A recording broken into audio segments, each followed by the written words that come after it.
Il y avait 3 circonstances. Il y avait la citerne. Sur les chemins de Joseph, il y avait la citerne.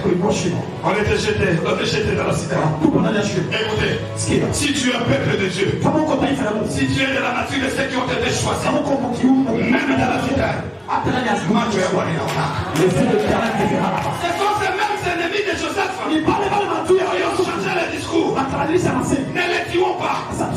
Jetons-les dans la citerne. Qu'il meure là-bas. Ne portons pas notre main sur lui. Ne versons pas son sang. Et s'il mourait dans la citerne, les gens étaient sur qui? Les sorciers que vous êtes ici. Vous ne voulez pas que je vous cite. Les occultistes présents ici. Vous ne voulez pas que je vous cite. Ma fou, je vais vous citer. Écoutez, c'est ce que vous faites. Vous provoquez les dieux des Japon. Vous les provoquez. Vous les provoquez. Vous allez les plonger sur votre dos.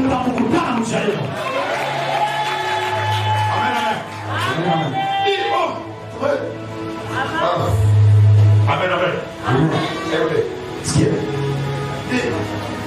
Non. Retirons-les de la cité. Que vos adversaires changent leur religion. Et je vous donne la domination sur vos ennemis. Ceux qui voulaient me tuer, quand je serai ministre, les parmi je vais les nommer. Amen, amen. Je vais les nommer. Pour qu'ils profitent aussi de ma gloire. Il va voir ta gloire. Il y a un musicien qui chante.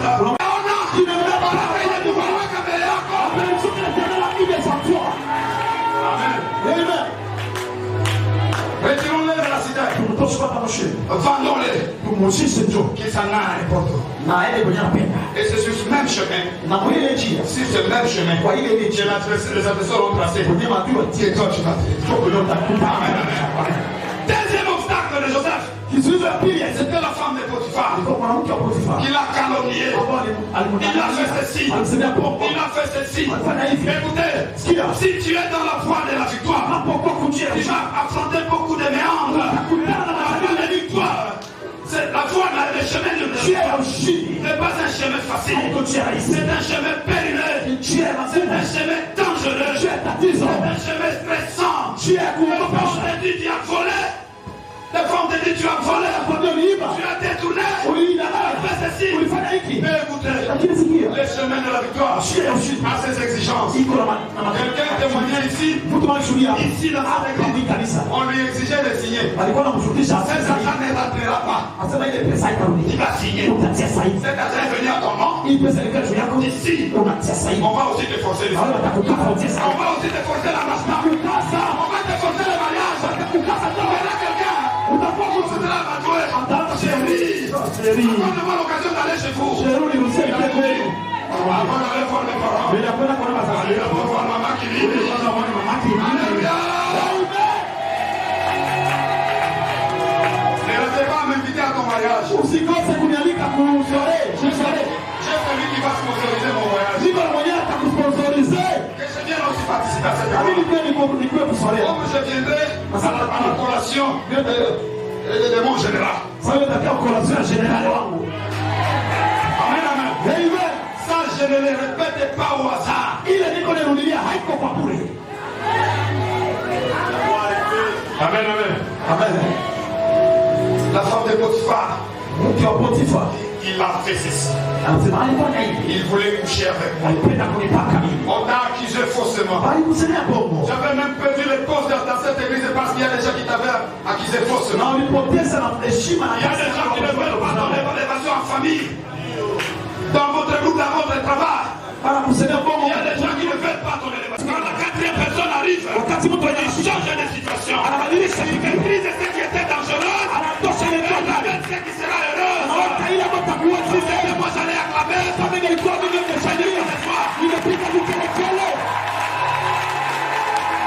Toi, par la femme de quelqu'un.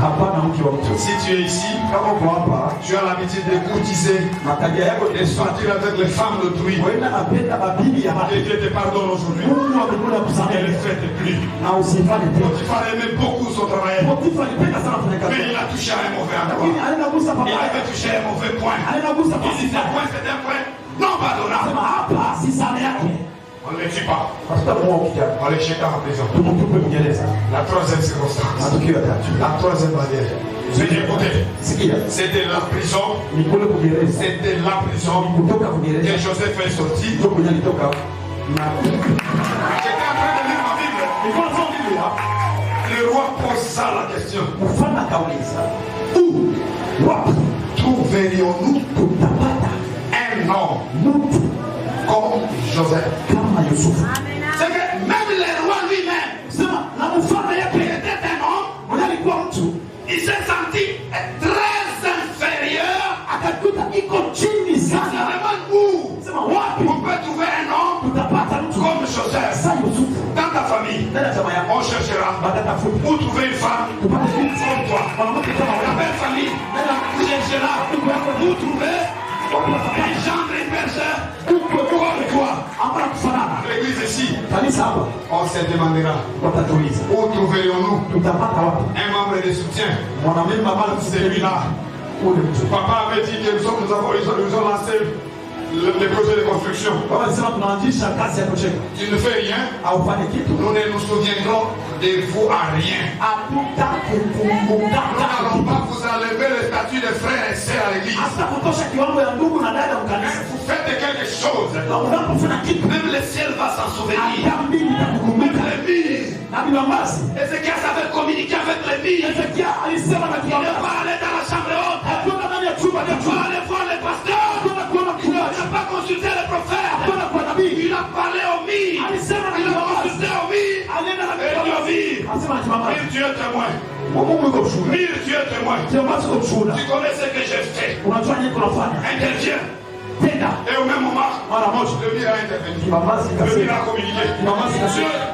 Regarde ce qu'il avait fait. Regarde ce qu'il avait fait. Dieu se souviendra.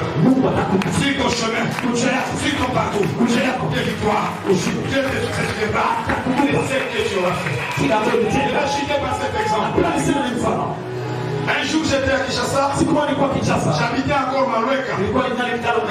Je partais à Maluku. Amen, amen. Amen. C'était vers les années 2014.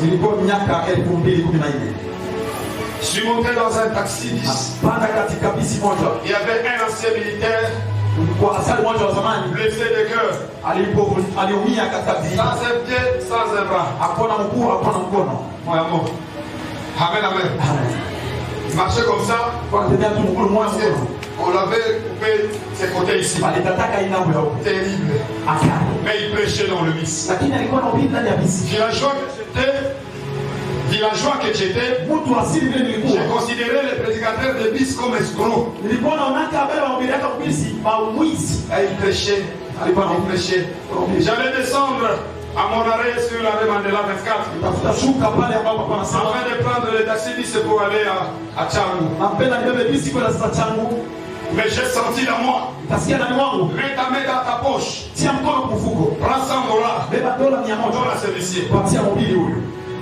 Ces aventuriers ici n'ont pas moyen de vivre. Je donne mon argent. Je sens encore la voix. C'est moi qui t'ordonne. Je fais entrer la main. J'ai pris mon argent. Et j'ai plié ça comme ça. À l'intérieur même de la poche. Je suis venu là où il prêchait. Je lui ai donné. Comme il n'avait qu'une seule main, il a pris aussi l'argent comme ça. Il me dit, l'Éternel me dit, ne descends pas. Tu vas descendre à l'arrêt suivant. Je dois d'abord parler avant que tu descendes. Et l'Éternel me dit ceci. J'ai donné à quelqu'un ouvrir ce que tu m'as donné. Il donna à une sœur. C'était ouvrir. C'était $100. Et il me dit ceci. Là où tu pars, tout ce qui s'était préparé pour toi, Dieu va changer. Va au nom de Jésus. Jésus est descendu à la cimetière de la Gombe. J'étais obligé de rentrer à pied pour prendre mon taxi. Je suis allé, arrivé à Kingasani Asuka, j'ai trouvé un taxi. Avec une sœur devant ici. D'habitude, il y a 2 personnes ici, 4 personnes derrière, et le chauffeur à côté. Je suis allé m'asseoir à côté de la sœur.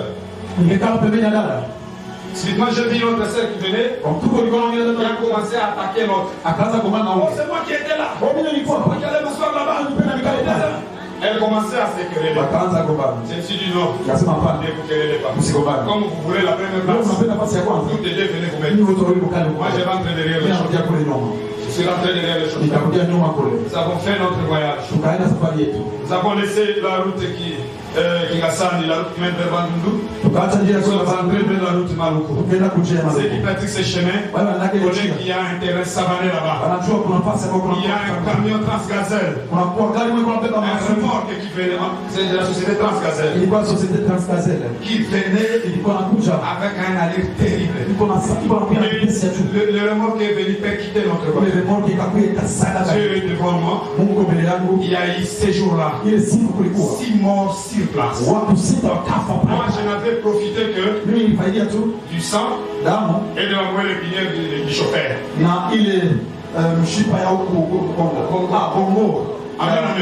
C'est ce que moi j'avais profité. Les chauffeurs étaient décédés.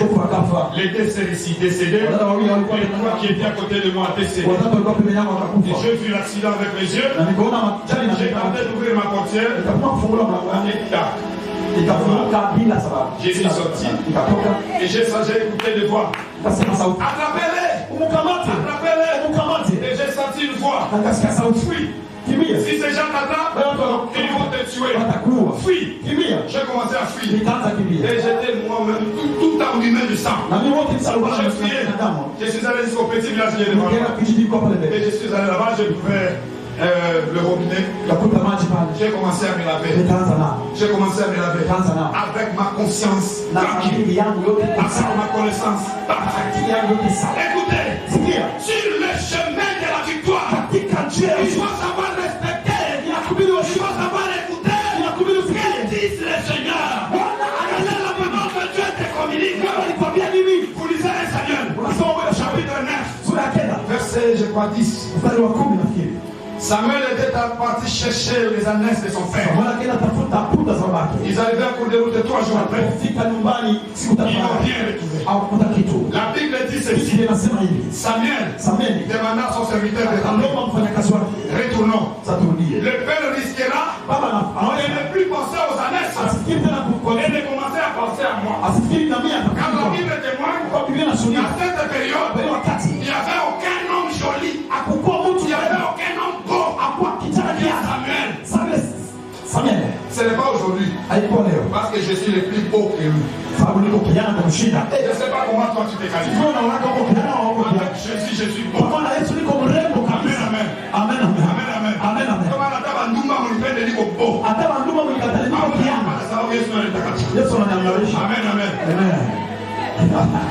Amen. Je suis en train de chuter. Il dit, retournons. Les serviteurs lui disent ceci. Abassons un peu. Le village suivant, il y a un homme de Dieu là-bas. Pour le consulter, il vous dit ce que vous avez besoin. Avant le consulter, venez consulter les hommes de Dieu. Venez consulter les hommes de Dieu. Venez consulter les hommes de Dieu. N'allez pas entrer dans les petites maisonnettes. N'allez pas signer dans n'importe quoi. Amen. Consultons-le. Mais ça lui dit, comment irons-nous? Nous ne pouvons pas. Pour aller se présenter devant un serviteur de Dieu, vous devez avoir quelque chose.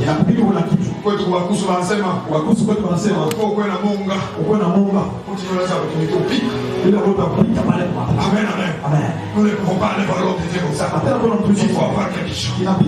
Le serviteur dit ceci. Allons-y. J'ai quelques cycles d'argent ici. Allons les construire. Écoutez. Pourquoi vivre dans Amen, amen. Il y a des choses qui bousculent Dieu. Il fait des choses dans le programme.